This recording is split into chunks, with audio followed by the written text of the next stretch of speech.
नमस्कार, स्वागत है आपका इनसाइड झारखंड न्यूज के इस बुलेटिन में। मैं हूं हिम्मत और खबरों की शुरुआत करते हैं चक्रधरपुर से। चक्रधरपुर रेल मंडल के तालाबुरु और केंदपोशी रेलवे स्टेशन के पास रेल पटरी पर 4 लोगों के शव मिलने से इलाके में सनसनी फैल गई। इनमें से 2 शव बोरी में बंद है। ये कोई हादसा है या फिर इनकी हत्या कर पटरी पर फेंका गया है, ये अभी स्पष्ट नहीं हो पाया है। घटना शुक्रवार रात की बताई जा रही है। शव किसका है ये भी जानकारी नहीं मिल पाई है। पटरी में पड़े शव में युवक, महिला और 2 बच्चे शामिल हैं। इनमें एक बच्चे की उम्र 8 महीने और एक की उम्र 2.5 साल है। शव कई टुकड़ों में बटा है। उससे 15 मीटर की दूरी पर महिला का शव मिला है। उसके हाथ पैर बंधे हुए हैं और उसका शरीर 2 हिस्से में कट चुका है। जबकि 2.5 किलोमीटर की दूरी में एक युवक का भी शव मिला है, जिसका सिर धड़ से अलग है। सूचना मिलने पर डीएसपी राकेश मींज और रेल पुलिस पहुंची और जांच पड़ताल की। बताया जा रहा है कि फॉरेंसिक टीम को घटनास्थल पर जांच के लिए बुलाया गया है। फिलहाल पुलिस शव की पहचान करने में जुटी हुई है। इधर जमशेदपुर के सांची क्षेत्र में एक विशाल कल्प वृक्ष की पहचान की गई है। इस जमशेदपुर अधिसूचित क्षेत्र समिति एवं टाटा स्टील ने संरक्षित करने की प्रक्रिया शुरू कर दी है। कल्प वृक्ष का उल्लेख वेद पुराणों में है। मान्यता है कि कल्प वृक्ष के नीचे बैठकर जो भी कामना की जाती है वह पूरी होती है।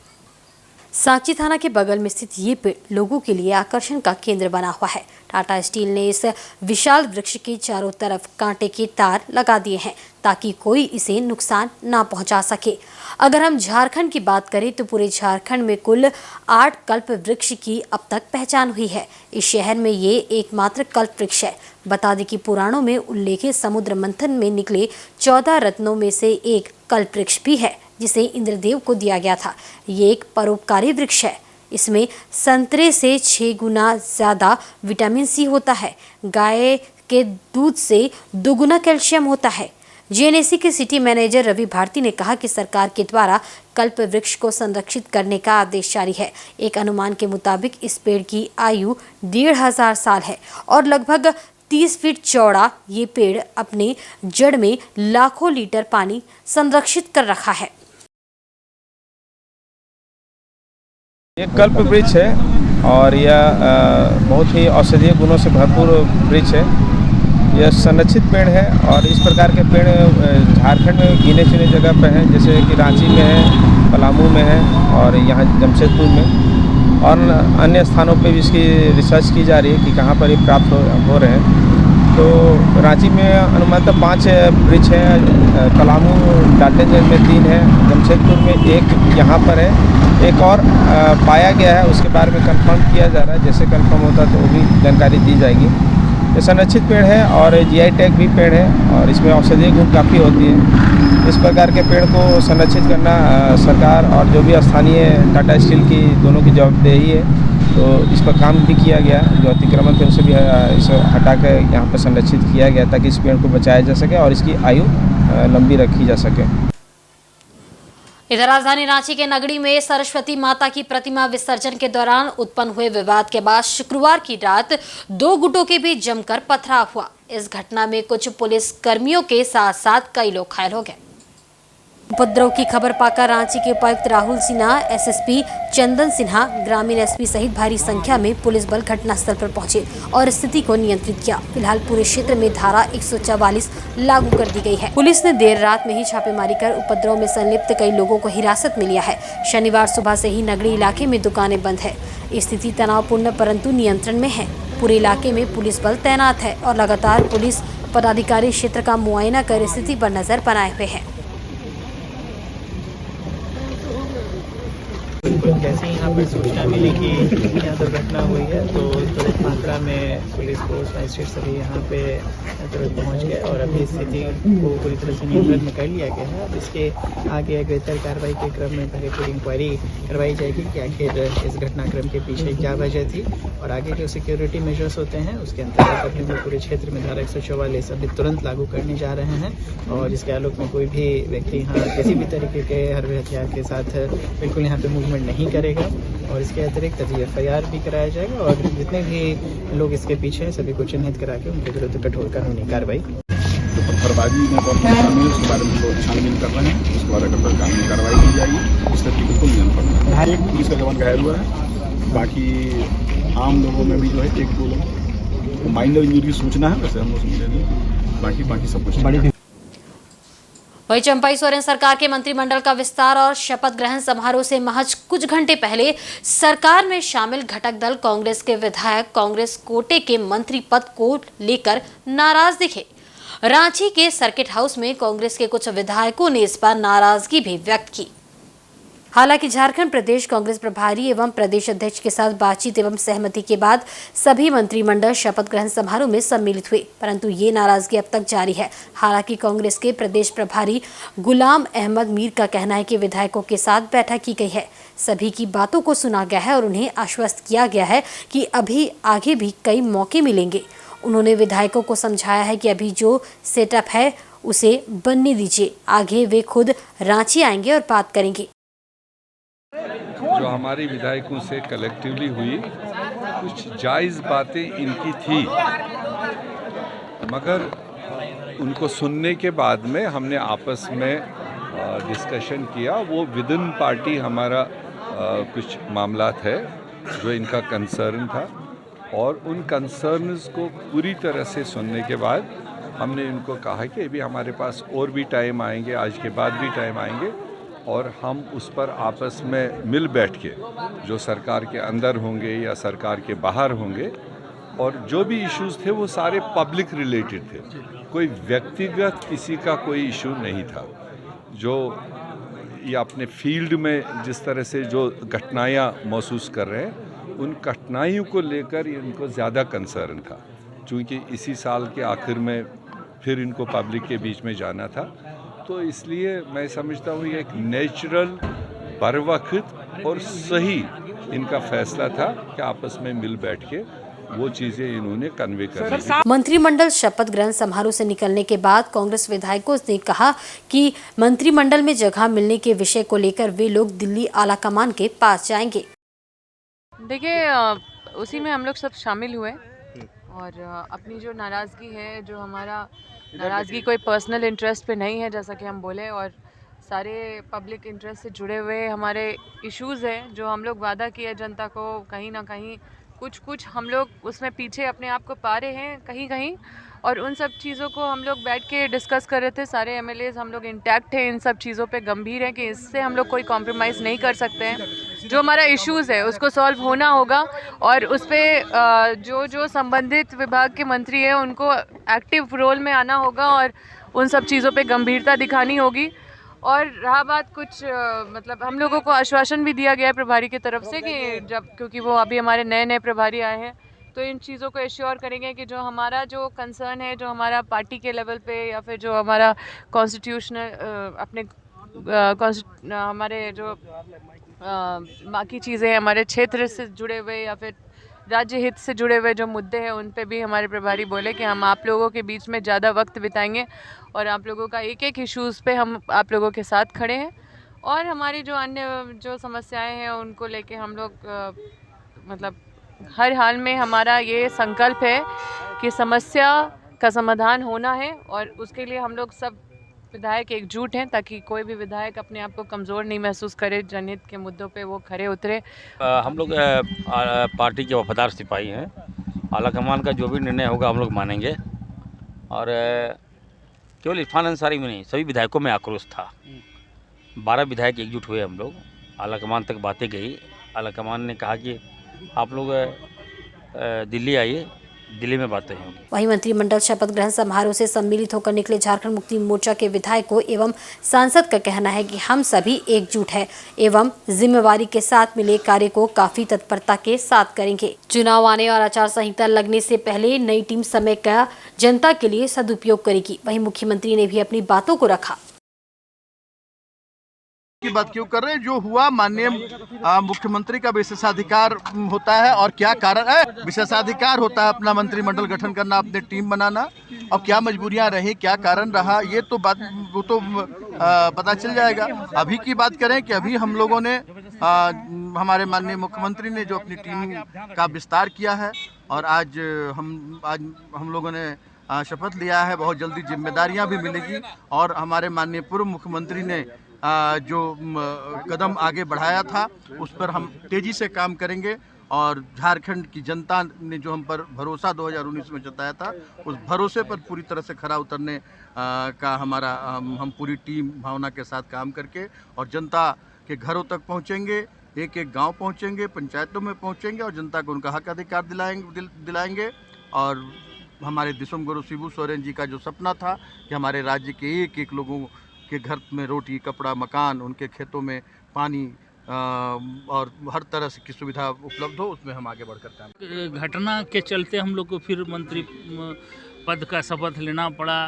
केंद्र तो चाहती थी कि यहाँ राष्ट्रपति शासन लगे, पार्टी या झारखंड मुक्ति मोर्चा में फूट हो, वो अलग अलग अपना वो लेकिन हम लोग चट्टानी एकता दिखाए, माननीय हेमंत सोरेन जी के नेता मानते हुए और गुरुजी का आशीर्वाद से सारे लोग हम लोग एक जुट रहे और ये दिखला दिए कि झारखंड मुक्ति मोर्चा और झारखंड में यहाँ कांग्रेस और राजद जो गठबंधन है वो एक साथ चट्टानी एकता के साथ आगे भी चलेगा और चल रहा है और इसका मुंहतोड़ जवाब हम लोग देंगे। हमारे साहब हमारा मंत्रीगण को विभाग में भी हम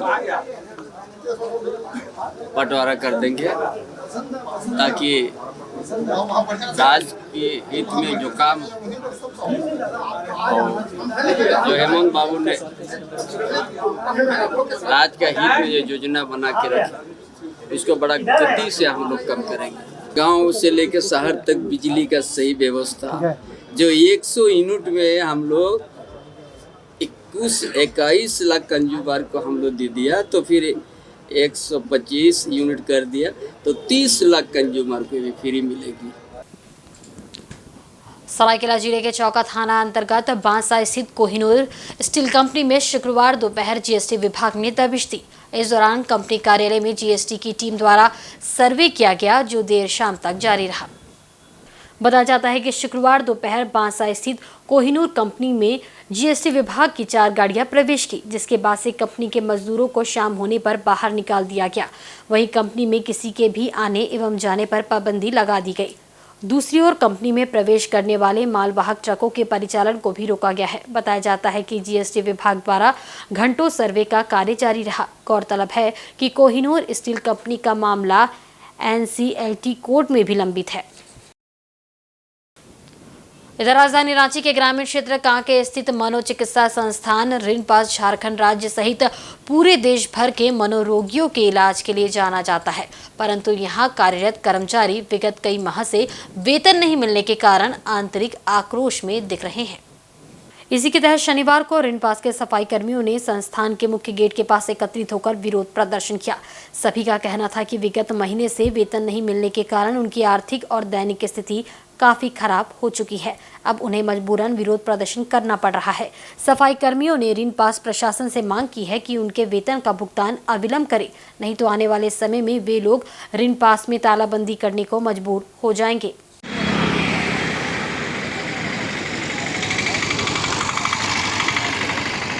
हम लोग 1.5 साल से काम करते हुए हम लोग को अभी बीच में बैठा दिया।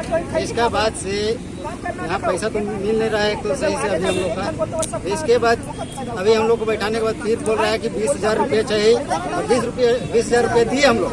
इसके बाद हम लोग काम में रखा गया 20,000 रुपये लेके हम लोग काम में रखा गया, जबकि 1.5 साल से हम लोग काम करते हुए यहाँ हम लोग से पैसा मांग रहा है। कौन चीज़ का मांग रहा है? तो विधवा औरत है, हम लोग का तो कोई नहीं है। मेरा आगे पीछे मेरा बेटी का शादी किए हम चंदा करके, अब 3 महीना के बाद में अभी पैसा डाला है, किसी का 1,000 किसी का 2,000। अब बोलिए तो हम लोग बाहर तो काम नहीं करने जाते हैं, रिंगे पास में काम करते हैं, वार्ड में काम करते हैं, पूरा लेटरिन में घुसल रहते हैं। हम लोग पेटे के लिए ना करते हैं। कलेक्टर बोलता है कि आज मिलेगा कल मिलेगा, सिर्फ आज कल कर करके सिर्फ हम लोग को टलावा दे। वहीं अमृत भारत योजना के तहत चक्रधरपुर रेलवे स्टेशन और आसपास के इलाकों का विकास कार्य शुरू हो गया है। इसी के तहत स्टेशन के समीप बनने वाली 20 मीटर चौड़ी सड़क को लेकर शुक्रवार को जगह खाली कराया गया। इस दौरान जो भी पेड़ और कच्चे मकान और दुकान आए सभी को बुलडोजर लगाकर तोड़ दिया गया। मालूम हो कि मंगलवार को सड़क चौड़ीकरण को लेकर मापी की गई थी और बताया गया था कि जल्द ही सड़क निर्माण का कार्य शुरू होगा। जानकारी के मुताबिक अमृत भारत योजना के तहत सड़क का निर्माण किया जा रहा है। सड़क के बीच में डिवाइडर होगा और दोनों तरफ लगभग 10-10 मीटर की चौड़ी सड़क होगी। सड़क के निर्माण से वाहनों के आवागमन में सहूलियत होगी। सड़क का निर्माण SKS ठेका कंपनी के द्वारा किया जा रहा है। ठेका कंपनी के प्रतिनिधि प्रमोद कुमार तिवारी ने बताया कि सड़क निर्माण कार्य तेजी से होगा। इसके बाद वहां मौजूद रेल क्वार्टरों को भी तोड़ा जाएगा और उसकी जगह योजना के तहत अन्य चीजों का निर्माण होगा। वहीं IOW चंद्रभूषण कुमार ने भी कहा कि अमृत भारत स्टेशन के तहत कार्य तेज गति से होगा। फिलहाल चक्रधरपुर रेलवे स्टेशन के सामने स्थित शौचालय से लेकर रेलवे अस्पताल तक चौड़ी सड़क का निर्माण होगा। इसके बाद दूसरे फेज में गांधी पार्क से 5 मोड़ होते हुए बर्टन लेक तक इसी तरह 20 मीटर सड़क का निर्माण किया जाएगा। मौके पर रेलवे इंजीनियरिंग विभाग के IOW चंद्रभूषण कुमार, रेल कर्मी, ठेका कंपनी के प्रतिनिधि आदि मौजूद थे। अमृत भारत का थ्रू रोड बन रहा है। हाँ। आपका रोड का चौड़ाई 20 मीटर है। हाँ। और 1.5 मीटर का दोनों तरफ नली ड्रेन दिया गया है, बीच में डिवाइडर है। हमको रोड के लिए सरफेस रेडी कर रहे हैं और सरफेस रेडी करने के बाद रोड काम चालू हो जाएगा। तो रहे हैं। अच्छा, वो भी ऑर्डर आया क्या? क्वार्टर के लिए अभी ऑर्डर नहीं मिला है। 1 सप्ताह के लिए नोटिस दिया गया है। हाँ। तो अपना क्लियर करेगा, हटाएगा। अच्छा। चक्रधरपुर के DRM सभागार में शुक्रवार को रेल मंडल उपभोक्ता सलाहकार समिति की बैठक हुई। इस बैठक में समिति के 20 सदस्यों में से मात्र 9 सदस्य या फिर उनके प्रतिनिधि शामिल हुए। इनमें सांसद, विधायक, मंत्री, उद्योग और विभिन्न संस्था के प्रतिनिधि उपस्थित थे। DRM AJ राठौड़ ने बैठक की अध्यक्षता की। इसमें सभी विभागों के वरीय अधिकारी मौजूद थे। बैठक के दौरान सभी ने अपने अपने क्षेत्रों के स्टेशन के विकास, रेल परिचालन के साथ साथ यात्री सुविधाओं की मांग की। बैठक में ट्रेनों के लेट चलने का भी मुद्दा उठा, जिसके जवाब में रेलवे अधिकारियों ने कहा कि ट्रेन परिचालन के समय अनुपालन को लेकर सभी जरूरी कदम उठाए जा रहे हैं। बंडा मुंडा स्टेशन में साउथ बिहार एक्सप्रेस सहित अन्य एक्सप्रेस ट्रेन के ठहराव की मांग रखी गई। राउरकेला स्टेशन में टिकट काउंटर की संख्या बढ़ाने, मलुका स्टेशन में ट्रेनों का ठहराव देने, क्योंझर भद्रक होते हुए राउरकेला से बालासोर तक नई ट्रेन की मांग, जम्मू तवी का परिचालन रोजाना करने की मांग, गरीब रथ ट्रेन का राउरकेला तक विस्तार करने की मांग, दुरंतो एक्सप्रेस का राउरकेला में ठहराव की मांग की गई। इसके अलावे देवझर, मलुका, डोंगवा पोशी, केन पोशी, तालाबोरू, झींक पानी, सीनी, राजखरसवा, झारसुगड़ा, टाटानगर, आदित्यपुर, चांडिल, चक्रधरपुर आदि स्टेशनों के विकास की मांग DRM से की गई। मुख्य रूप से स्टेशनों में पानी, फुटओवर ब्रिज, फूड स्टॉल, प्रतीक्षालय की व्यवस्था दुरुस्त करने की मांग रखी गई।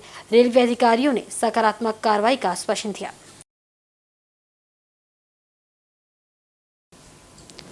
जमशेदपुर में बंग बंधु संस्था की ओर से शहर में पहली बार श्री चैतन्य महाप्रभु का जन्मोत्सव मनाया जा रहा है। संस्था के द्वारा भालूबासा में एक वार्ता आयोजित कर इसकी जानकारी दी गई। बताया गया कि कार्यक्रम को लेकर तैयारी पूरी कर ली गई है।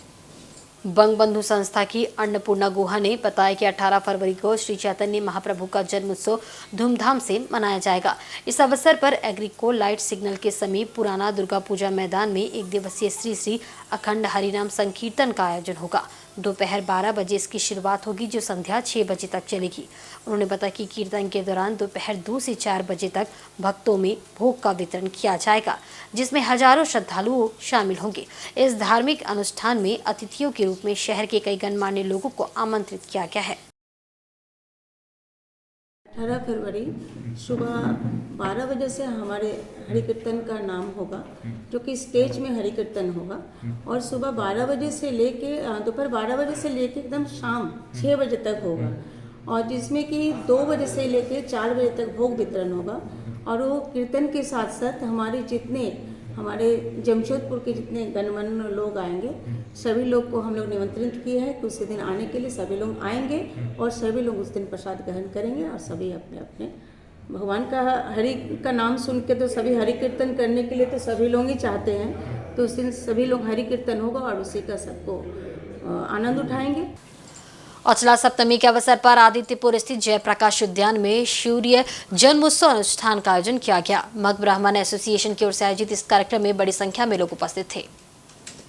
शाक द्वीपीय ब्राह्मण द्वारा अचला सप्तमी के उपलक्ष्य पर भगवान भास्कर का जन्म उत्सव मनाया जाता है। इसी क्रम में आदित्यपुर स्थित जयप्रकाश उद्यान में भी सामूहिक सूर्य पूजन उत्सव का आयोजन हुआ। कार्यक्रम की शुरुआत महिलाओं द्वारा निकाली गई कलश यात्रा के साथ हुआ।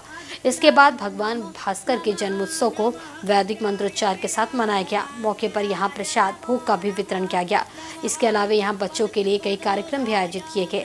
आयोजन के संबंध में अध्यक्ष रजनीकांत पाठक ने बताया कि प्रतिवर्ष बसंत पंचमी के दूसरे दिन अचला सप्तमी के मौके पर सूर्य जन्मोत्सव का आयोजन किया जाता है। इस अनुष्ठान के आयोजन का मुख्य उद्देश्य सभ्य राष्ट्र एवं समाज का निर्माण है। कार्यक्रम है कि माघ शुक्ल अचला सप्तमी के दिन हम लोग सूर्य उत्सव मनाते हैं, जन्म उत्सव मनाते हैं। और मग ब्राह्मण एसोसिएशन द्वारा ये हर साल की हम लोग करते हैं। जैसे कि जन कल्याणार्थ हेतु पूरे राष्ट्र का स्वस्थ होने की कामना करते हैं और सुखी रहने का हम लोग भगवान सूर्य से प्रार्थना करते हैं। और पूर्वी सिंहभूम जिले के मुसाबरी में वीर शहीद दिलीप बेसरा की जयंती मनाई गई। इस अवसर पर वीर शहीद Dilip Besra memorial football tournament एवं वार्षिक खेलकूद प्रतियोगिता का आयोजन हुआ। 2 दिवसीय इस टूर्नामेंट के समापन पर खेल प्रेमियों की भीड़ उमड़ी। फाइनल मैच में मुख्य अतिथि के रूप में झामुमो युवा मोर्चा के जिला उपाध्यक्ष विक्टर सोरेन, विशिष्ट अतिथि जिला उपाध्यक्ष भागराय माढ़ी, केंद्रीय सदस्य कान्हो सामंत, मुखिया शुकुन मनी हेम्ब्रम आदि उपस्थित थे। अतिथियों ने खिलाड़ियों से परिचय प्राप्त कर तथा फुटबॉल में किक मारकर मैच का शुभारंभ किया। मौके पर शहीद दिलीप बेसरा की आत्मा की शांति के लिए 2 मिनट का मौन भी रखा गया। यहाँ फुटबॉल मैच के साथ साथ विभिन्न तरह की स्पर्धाओं का आयोजन हुआ, जिसमें खिलाड़ियों ने बढ़ चढ़कर हिस्सा लिया। अच्छा प्रदर्शन करने वाले खिलाड़ियों को पुरस्कार देकर सम्मानित किया गया। और वक्त तो चला है एक बहुत ही छोटे से ब्रेक का। ब्रेक के बाद खबरें और भी है, अब देखते रहे इनसाइड झारखंड न्यूज।